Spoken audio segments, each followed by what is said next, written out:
Ahong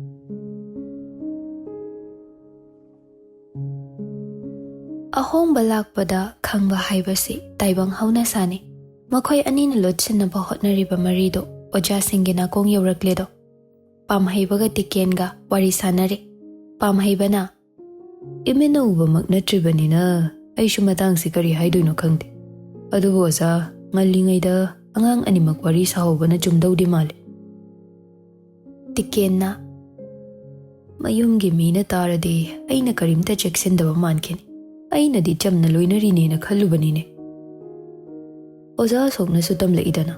Magi ayuki tuition de yaubana traso toina lakpa thengna khre haina. Hozikti tuition loin loir. Mana ayuki chatpadu natan. Adudadi mi kayani haigyoja. Aina oza romenda kanna haijabadagi ma khakta takpani. Atopa yauradi pau pirakani. Tuition maphamda inarajatlani nupaduna. Oza kanagi class leiba jano. Aidi Raspberry amukta wari sani. Niti da hairu radi lana khalaga lairik ta shorak pasu yai taurisi. Oza do rinda haibadi. Madu makso bevar kai boina thoni oza. Ngak leibiram. Ai mabu kautana thoraki puna wari sanasi. Phare, ai ngairamagi oza. Class tagi mabu kauthorak paduda chingna badi phaurame. Adubu karisu pakhattaba saraga ojagi matung inarame. Phamune wari ngak sasini pakhat kanu pakhatte da sir kai matang da no ekda habiyo tikenna lari kayam paraba exam ge oza dorena nangi kayam di takpiraba kharaji tai pabung yam chili da sir college ki chhatra chhatri mayam su lak palipte bhot maya oi be rakhangde ado laiti pa ba hudri da pam haibana school se da lairi ba khuding na nangi maram da khang ngangnare ekhoi shutar aina physics ki amuk top ta khibadura makoi di kalakpana loirabani silira hangpasu yawrini sir tikenna aduna taba pauni ne ekhoina tari se o tafam thoi ai handakti school jang nai na kar nar phaulai ngasi su kuk chi ni sir ado dum lai sin nangna khumlisi oja maching phattaba moiramade ngasaina khut tharamba su yar ekhoi di do aina kai aran batawdana sarhoina khut thadun adumain to doradi ayamu khana la aroi chahi mangning mangsan khabar radio tv news ta haige ai chatabai maram do aduna kaigi yumgi mi mari mata mayam na ai chatabai maram hangoiro pabungi mi shuyam lei adu mayam gi paukhum do aina pi doin nangna thokpa mangang le wadu koi thoktabi tikenna niti ga nanga mari leinei mi mayam na haine madu tabada ayam nungaite sigi maram sigini aina kauraise sardi kai matha sariba kana mino aduk mathau leitna pau sandoi do aduguma mathong huktaba hai saukheno ekhoi shu tarakpa pau do du khaibani nangla na khanganu niti da asa tor school sina adugini asa tori ba satri amana nungshi nungol da tawraga leikhiba haibase ekhoi gi da natana ma masagi su mangjaba oini hairi sinadi aisha niti gi hakchang tangkhai ni aina mangonda lairi khena pana ba hayu haiba natro sir wari se makok mamai samnat pam haibana oza asok ki tuition mafam da su nang toina la ami haine nahan wai tuition matam da tuition mafam da lak padi oiramoi da sir lambi phawba doiramni ai ri yengse la leiri mi sibu kana no ne chocolate am ta pining kreda lana khanu ko chumna sum haibani kaishu kaide da sir hoina ma ba sa tawriba do maina ai gi shu yumda leiba ima pabung na sa tawribani makhoi gi wakhal gi wang ma da ai chat ke khande ado sir hoina hodorakli ba pham se ai khar de nungai jade nang adu main khan gan ne rasbe pabung na piba notes tamona tamlambagi notes ma ga share to gi khalambani kauroi de hai na khoina bu jamna kaunara di kai dini chingna bagi adu khaibani koina yain chandoira natraga nungsine yain chandoira asing bam da di khangjage sir ibungo nang yam sauning amal adumain lana khanganu ai khoi shuna khoi bu pha ning bagi adu khaibani ai khoi pha ning bai haiba yar class ta chango yarni adugane mayam na kai wari sana rui hairadi nang kem ta khumunu ko ai di sir anina niti kai ga koinari ra nungshine ra hangini haige tawraga adu yam phasabo wafam natte koi bungo Sauganuko, Kimta Kumun. Kaishu Kandava Saraga, Oja Anidagi Uchina China Nantoragle, Source Hang no Hondogle. Rasbir Nangida Oseka Yaidino Hypam Kangre, Apa Ibada Jumsa Credo. Confidence day and Valirum. She was he, no being on the Hanbayad. Tamui no Jabini, Pangno the Nokini. Handakti, Sungshoy Shoydana, Chick Credit, 8 has a valet. As I worry to Macadum Jatarugit. Oza Tokibaga, Mana Jangapaga Mapa Janarami. Mayam Domako Kibadugi, Bakatna, Kai Hire ino Hangami. Hero Singai, Kemta Taudagum, Makotkado Fat Fantoi. Mayam Bakatano, Nakoi broke him the Todi. As I cook chi in a yum the Hirambadu, the Pakatan Hidak Tilakpain. You, no bro, Jikim Dodre. Kaisuto the Bagum, Magi Pampam the Pami. Niti Mangon the Chinana Yinglami, smile though silly, Magi Matauda. Nasak to in a nusi, at my yankan. Ganuyam Jabanero, Haniam Gamise. Ado is a nusi. Bro, Ishuriam pull. Lakpana Hirakpani, Raspberna. Koidori nang namuktan jasida. May kumayam na lak narabo. Love is in the air. Aduna ne, nuksit asimba pangtre. Si, sure si pulli. David na, sure pulli noy wad. Oh, nang sura, pullo ko, pullo. Hero, gari dalak bro, natraga yung day tilak bro nga si se. Riana Hirakpani, Raspberry na. Tilay tilak di dun Koidorogi, kaya koyo sige. Noy Albert na. Amuk ay ngonda lantahan ba di Yaroibi ko? Lantaroy, ay siyaw doon. Nang bike tunga ka kang lawlaw widong tawdero. Uniform duga. Parag tay ko. Kaya no. Nangi bike to, sobiro. Nawanihan minaram ay program thazile. Gari start matumtamut pa ni. Ado ni inapamjari say. Blake it how liter amaga mo pathanjin. Film ta na ba? Gari siyamba da paisa hapi. Wahay di bo. Noy oina wari sana layrabo, wa makata ge tawraga. Yaude ko, nang haidoido dum hayo. Tumba thugai salo.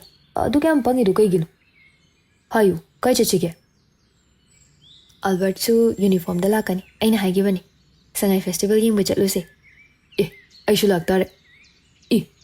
Adu di gari khampam pharakta du malini. Chatpudi am chatning. Gari da natrasu auto da chatse. Matik ama khongna chatlase.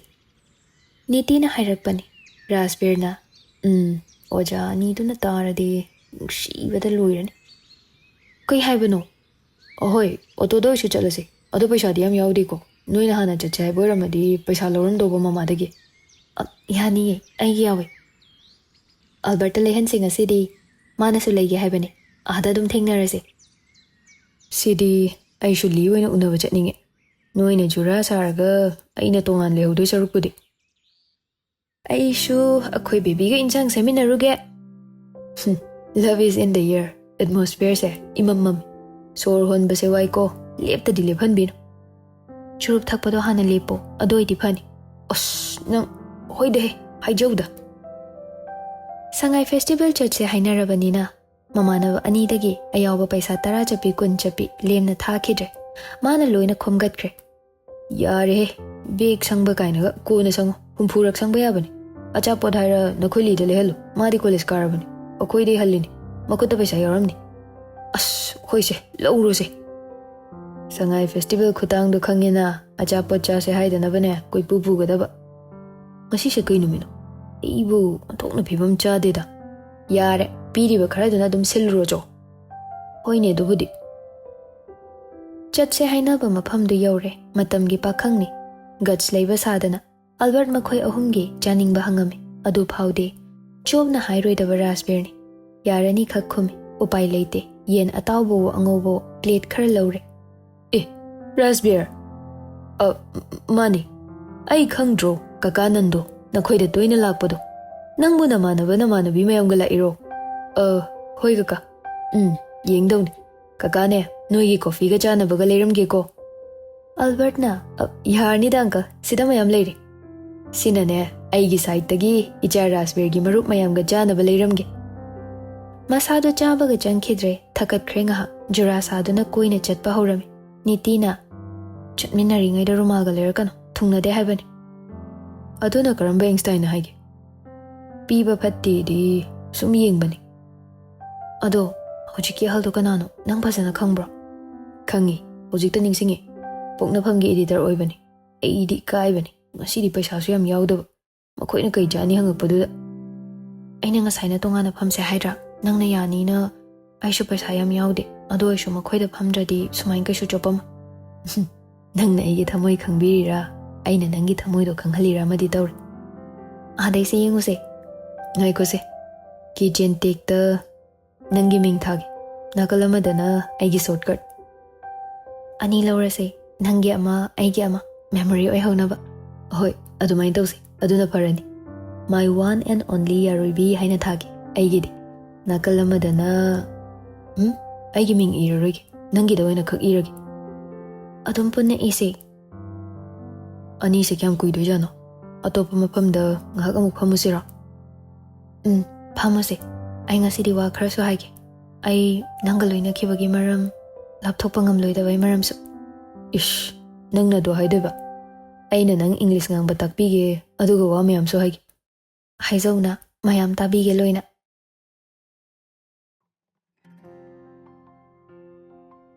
Ani du ngaiba oina makhoini so stool amadagi amada koi chattuna mafamdugi akoibadu yenglame. Wara male mafam chaba yenglaga ngahak potharame. Raspberna aina class 10 kawa matamdudi phagi yamalamni. Hoi, ahan boy oiramni. Ado hojiknadi hena mong tare. Hengala ise phatra hanthara adi lakning basu phawre. Aidi handaki sena ahan bane. Aroibo oibasu kanana khangba. Ish, kaigi aroibo oidoiba. Yumla pisidi aduna chathok chashin matam haiba amsu lei aigide. Manglana mamangi masi phangade Manipur gi wangmada chatkibase. Aidi Manipur yam nungsi. Mafam kaida su chalo. Lairik tamdaba yade hairasune adum sida tamni. Hena chatlaga mayamgi khetnaba khangdok tawni. Kaigino nangna sida lainingide. Nangna chatningbaduga adum amahani. Ai nangi apambada yetpadi pamde. Ado aina haige haiba wado hojik sum haiba yaradro. Hayo. Aigi wase taraga saurini kaina phuk hawatlaga chatkinuko. Adumain tawraba aidi mayam mangda hekta kaptoini. Ai nangna kappa yengba ngamdoi mande. Aduna kaphalui. Nangna haige khalido hayo. Nangna pabung waro khiba maramga aina hainingiba warisiga kaiguma manaramadi nangi wakhaldo handokpiyuko. Si warisiro. Ai wa haiba loikhige. Nangna nangi privacy ni khalido. Aigi so amani. Ai gyan taba ngamdre.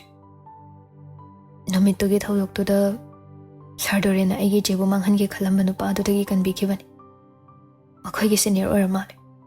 Ichena khara ngana tuition chatpa namituda masu inaraga. Wa ngangba ngamde mitlu pirang sen thakiba khanghaude. Nupa oirabasu thamoi panba misakni. Ikai ikiga amatta khangde. Nungshina ngasai laikhiba handkerchief tuna taithokpi. Nangna kappa yengba ngamoi haraga kaigino kapide. Aishu kappo haibro. Mi miyam yenga ise ikaidro. Ikaide. Nupido tasingna nakhoi jiro. Ai mabu masak laksinba ngamdre. Maga wari sanaba yagadra. Tanja leiradi ai soidana sanangi. Sardoren leiramdraba. Ichahi punsi manglambase. Aishu boarding dagi shuti phangduna Durga Puja yauraga lakpan. Pabungna nupiduga leiramba phibamdada achumaran khangdana aphing aphai hauraga khutchina masing khangdana thakibani. Arbe nangsu kapabra. Kapteda. Nangna kaplaga aina matungina dang nate. Mamitta maruk sabaini. Chap manaba handkerchief adu lauduna nupagi mitlu pirang su taithokpi. Nupada kappa ubase nangna ani suban. Ahanbana bawani. Ichigi thawdokta kapkhide. Aina metric exam da position lepe tabada ma kapkhe. Aisu nangna 12 da position lepe na kappadabani ne. Adugi kappadi exam ngamdabai kappadi tawnuko. Adugyam paraga pheloi wakhal khalira tawnu phatteko. Nabungoi phawba kaino khra pagi khali. Hai nangamjar. Ibani ahanba thengnaba matamda nangna ai kanano khangakpa numita kaigi wafam sigi matangda hodoktrino. Aina nang loina ningkhibagi maram ayambase nangbu sengdokningbaini. Chena ahin kaya aingonda wari lirame. Mana nang kanano khangdabana mifattadugi mi oibo iningduna sarphuba matamda masu lauraga pangkapta kappe hai. Mana laubuduna, Likaina Taraduna, Aigi Hutsilaga, Babung Nushida Bakrana Kotakiban. I say I'm Patabama Macha with Oiram Liko. Atumain Kano, Kanasalan Banati. Nong Ninido, Chichi Hospital the lake. Adugi Matung paper da Mapada Macha Puri Aina Hapnaki. Atudagi Jane Sing Dokibani, Media Gimi Koraga. Mabu Mangangi Kalamba Misak today. The Quinikim the Dokidabro. Mayum Gimi Laktuna, Babadala Le Hijaki. A Quesadonga Bibataki. Sardorin Unabajaki. Nang Dileramde. Atomak Waro Crea. Ngaki Ping Bana, a book paper will Loki. Could not be in a taki. Maja is a Bob Jane Bamisakaibudo Eriko. I am a kind of Pabongi Mangdal, my sangat Bangamar. Arbia, Punsilam Bigay Dong Eloini Kangmanati. How keep a mayam the Lena Koto? Babong na Bamba Punsi the Jetuna, Magilaman sing Bangam Navato. Mingon the Laman Kuma Habanatico. Yaroibi, Nangsi, I yes, Ingba, a rebel and Hibadunico. Wafam say in a sing doki Kalisa, Jane a sing doking laga, sing do papankita vein. Ado, Nangdi Yam Sujam, Adoga Yam Sunungsi. Adudo, Punsigidum Oyuko.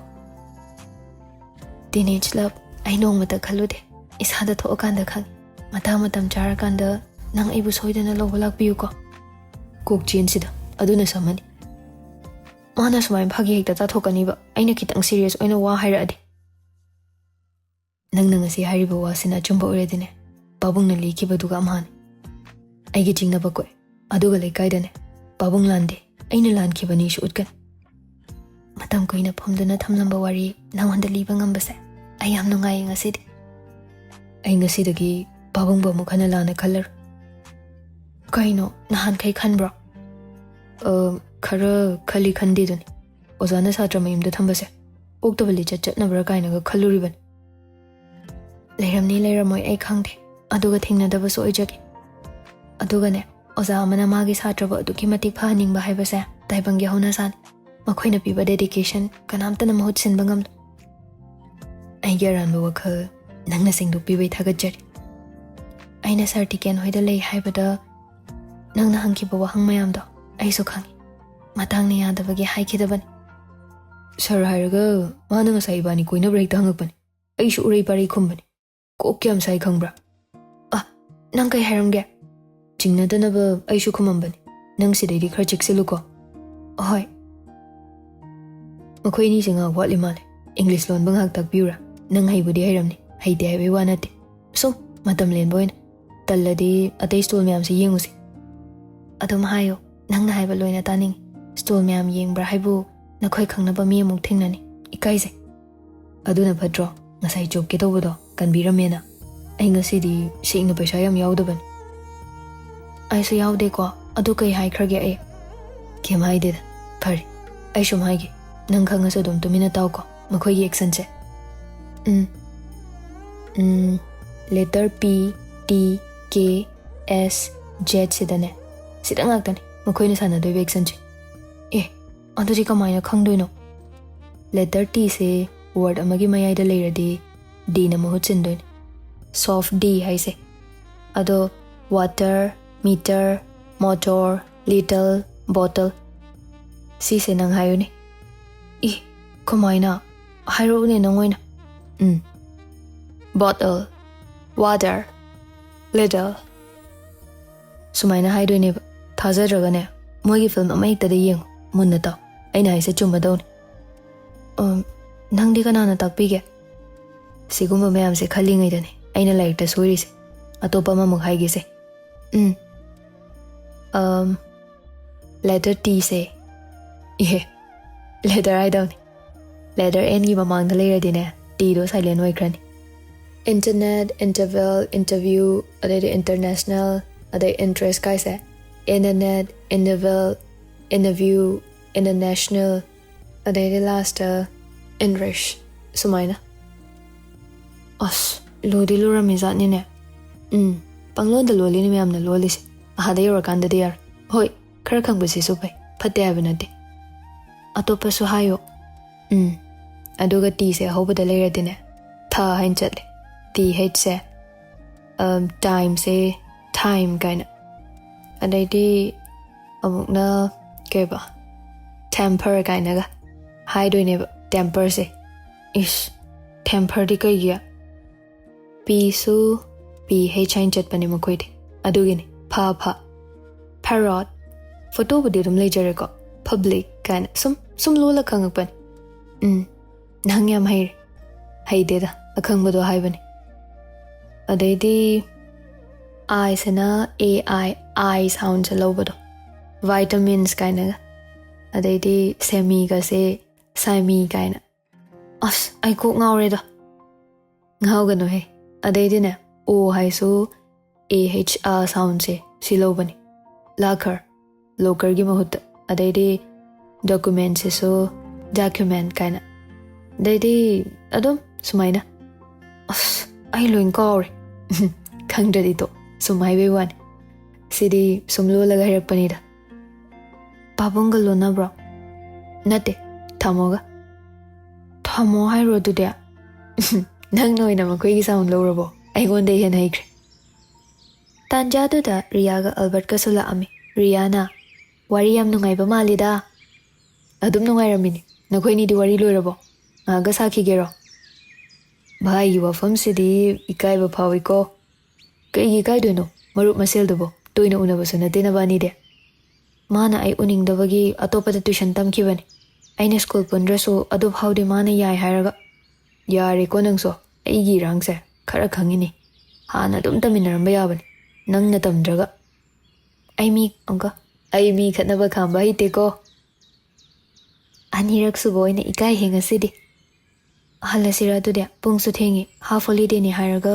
yumda laktrina khalamani ngasai certificate da haifet harami dudi ibani chatminaruni haina aini khwai maru ni yumda pakalam duise uniform selaga hena ai se koiba pambagi bye thanks ngasi puna lakmina bai aidi mala aroidra na warabani anytime ado request amtanga gari shi yaudravani na akhoi masel adjust taunaraga hankibada kai kai balege bike ni ahum number yani ado palakpada niti di kokchawbi kakre uniform setlaga karamna tongni khanbada magi matawdu khangaduna yarni da nabani dum chalam ekhoni auto da hanminargi nong phadoksu auto tongmina bai tanja phangjagi ayeng waidi matamne yada bai phangdabasu yam nungai jar thank you ngawrabo mi lakminaraga na thanda nangna ningba khomido ba kashu kai de lapna ba maruki mari male Ria have a great time with him ai maga dum hankragi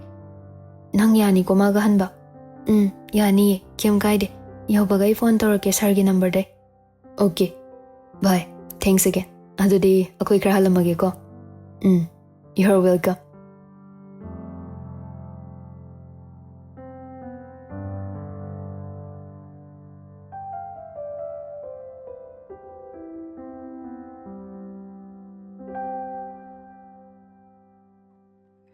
ani du chat khibaga main road tamna wari sa duna thorakli khud anima pocket kabak sabak humduna chatpadu pakcharu mal festival yengba lakpa mi khara du yenga ami yam yenginga male aise kai yoina urabano kangdi masak sing se fajaradi bai tap tang kha yekselaga nangni yengu bai yenga poramni taning de ko lupa yang khai yauri sine yum yonu bajakrase haying school la oye certificate ma jagi jaigale nangdi ka da batau ko khanase khana ba yarui chattabada aidi saudoini nupa amana ORB yumlom do ready engonda tongba yani ka khalo daboy chap chari Yaroibi akhoi kai yambani punna chakrase karo ne ran mapa natte na amuk cherak prakhang ponde soida high school da cycle le hoy phare adum dan thawalase auto mamang da karamde maning thangbadu kaduna ani du thangna na phamkhre raspberry panghada haraurame masi auto se punsi leiringe dum tongani kawang amar yam khatkanu ko midani adeidi hainabi hairak toini ayo na mande ko